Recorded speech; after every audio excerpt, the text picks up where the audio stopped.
I'm talking with Chris Robertshaw, Minister for Policy and Reform. We've come into your new office. You've asked us to meet the media, have a chat and talk about, I presume, what your job entails, because obviously everyone's got their own ideas.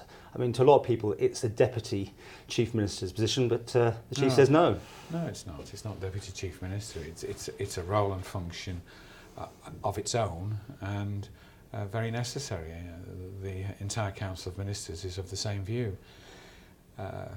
Government's been, shall we say, successful for the last goodness knows how long. It's had an enormous amount of money and a steady state environment, but we face new real challenges now. And what we're doing is effectively reinventing ourselves so that we're fit for purpose going forward. Big challenge.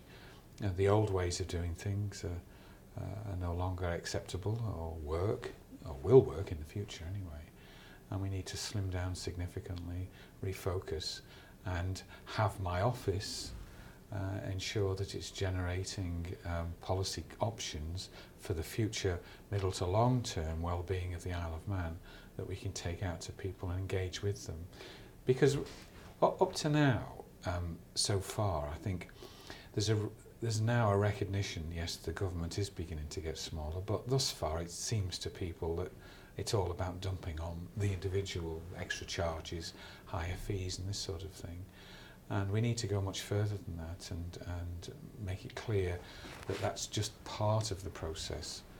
And people need to feel confident about the future, that yes, they can see where the Isle of Man government's going, where the future lies for them as individuals. What will their pension look like? What will our health service look like? What will our economy look like? So all these things are terribly important. And historically we haven't really done this medium to long term forecasting in the way that we're trying to do now, because again there has been no need. We've tended to be, Council's been an organisation that sees changes develop incrementally from departments.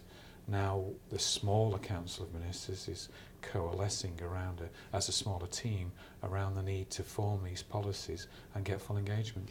But let's talk about this flowchart then, really. At the end of the day, don't all the other departments, in a sense, are reporting into you if they want to budgets and things, and you get involved with them, no. You have some say, you are slightly above them? No, it's a team. But you make decisions, right? And then you tell the Chief? We work together to bring the policy formation together in a coherent form. You're looking at it much too hierarchically, Paul. It's not that way. Well, you're on the third floor. This is a brand new office. I've never been in before. You were here with Mr. Tier. I call it the inner sanctum almost. I mean, that's how high this office is. It is a high office. It's an office with a very, very important role, and I'm the first to accept the fact that it does bear down on me a little bit in terms of I have to deliver. Yes, it does.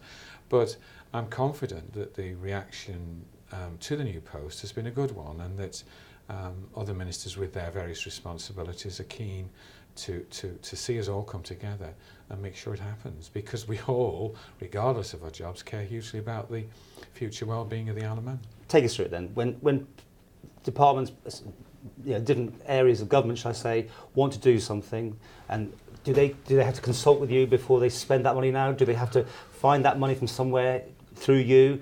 What exactly is your say? No, I think look at the title of the job, policy and reform. The reform process has already started. That will continue. I'll be required to keep pushing that forward. But as far as policy formation is concerned, that's going to be a collegiate process. It will have three main areas: sort of economy and revenue, social policy in its broadest sense, and environment and infrastructure. And in those areas, I'll be working with ministers with those particular responsibilities to bring it together as a coherent whole, so that's when we can go out to people and say, this is where we think we should be going, these are the options, and get engagement. I don't suppose that's going to be easy for 1 second, but we've got to do it. We've got to get people involved in the future of the Isle of Man. In your previous positions, you've shown that will and that loyalty to the Chief Minister to put through these changes in the way the government's being done. Possibly you've headlined the whole thing because you've probably had the most challenging position, let's face it. But is that how it's going to continue.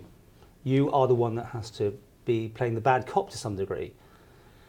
I have to be an enabler to see to push ourselves to a position where we have that policy outline that we can engage with people, and I don't pretend for a second it's going to be anything else other than a difficult task, but the fruits of our labours will be superb. We will be able to give people real confidence in the future, and there's no reason why we shouldn't, why the Isle of Man shouldn't succeed. We sometimes beat ourselves up just a little bit too much. We've got everything to play for. Yeah, we've got real challenges. I'm the first to accept that, particularly with regard to ensuring long-term viability of our pensions, which we must achieve, a much more sensitive welfare delivery so that we understand the individual an awful lot more than we do. And bringing it all together, and health, we need a quality health service, there's no doubt about that, but that doesn't come cheaply. So how do you fit all of that into a world where we're equally determined to be a low-tax jurisdiction? Okay, you know, I'm stating the obvious, but that obvious position creates real challenge to formulate policy that works. Okay, this time next year, will you be the bad guy in the group? Probably. I hope not. I hope not. Nothing that I've ever done so far in government's been easy, and I hope I've brought a number of people with me, and equally I've, shall we say, upset others. But change is never easy.